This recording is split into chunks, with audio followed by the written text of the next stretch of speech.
I think measuring engagement in organisations is an interesting challenge. You know, are you getting the true picture of what's really going on? And I think it's about having the right strategy in place, and it's not just looking at things from one angle, but actually using a number of different lenses to review information, to collect information, create it as a dialogue or a conversation, so it's actually a two-way street, is where you learn the true story of engagement. So you were referring before about the importance of designing the right questions, because at the end of the day, I mean, eventually then that number will mean as much as what you were trying to measure. Yeah, that's right, measuring what matters to the business, and each organisation is truly unique.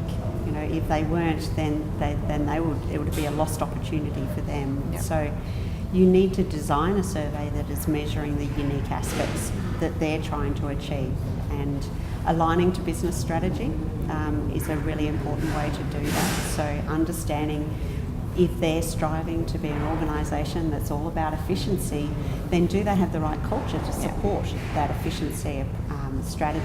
That's right. And measuring those things and understanding how you're performing against those will ensure that you've got the right outcomes in mind at the end of the day. That's right. How did you end up in employee engagement as your area of expertise? Why did you choose that? Why did I choose that? Well, I started off my career doing organisational psychology or thinking about psychology in teams. I actually started working in a sports psychology environment. Well, that's where I thought I wanted to specialise. But then in terms of when I started my career, it was actually more interesting to think about teams within organisations. It's really dynamic. You've got so much going on, and that area of psychology was really growing and changing. And I felt like I could make a big difference. I felt like if I could help organisations understand their employees, make a difference to their experience of work, help them feel more supported, then that was really helping. So you mentioned something very interesting when you say about psychology of individuals in teams, because there's not only the dynamics of the individual, but it's also the dynamics of the team. Yeah. How do companies scale that culture? I mean, that's an interesting point that I wanted to ask you. Yeah, well, and I think for organisations, the culture that they're trying to create needs to be aligned to the strategy. So it's really going to come from and be driven from what's happening at a leadership level. It has to be so multi-dimensional. That's what makes it interesting. You know, we're talking about human beings, not machines. So, you know, what works for one individual may not work for another. But it doesn't mean you have to have something that's completely different either. We've seen a lot of sophistication on linking business strategy with products, with go-to-market, when it comes to really customer. This is a lot of sophistication, because obviously organizations have been focusing on that front for a long time. But when it comes to really aligning strategy to culture, to values, to strategic workforce decisions, that maturity is not that high. How do you see that tilting?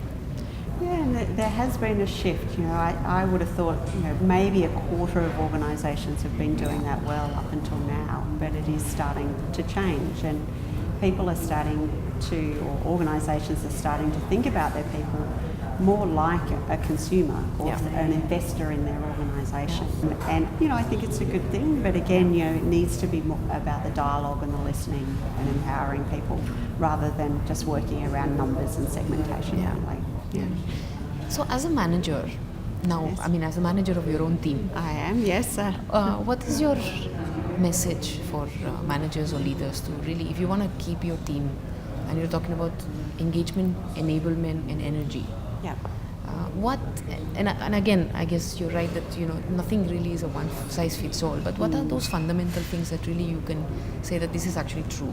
Being a manager and being able to create avenues so that people feel empowered, that people feel that they can deal with change, because change is an ongoing scenario, that you craft jobs for people that are interesting and give them a sense of that they're doing something that's important and connected to the overall business. The best managers create a conversation that's as much about hearing from their employees as the other way around.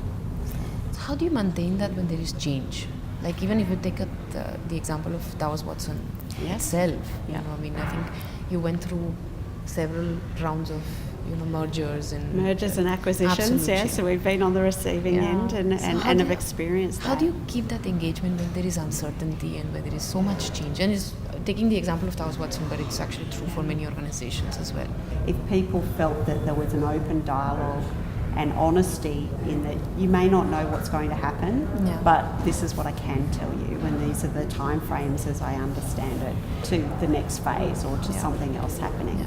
And that honesty people really respect. You build up that sense of trust in the leadership, that you've been forthright and shared. And to me, during a time of change, that's the most important aspect.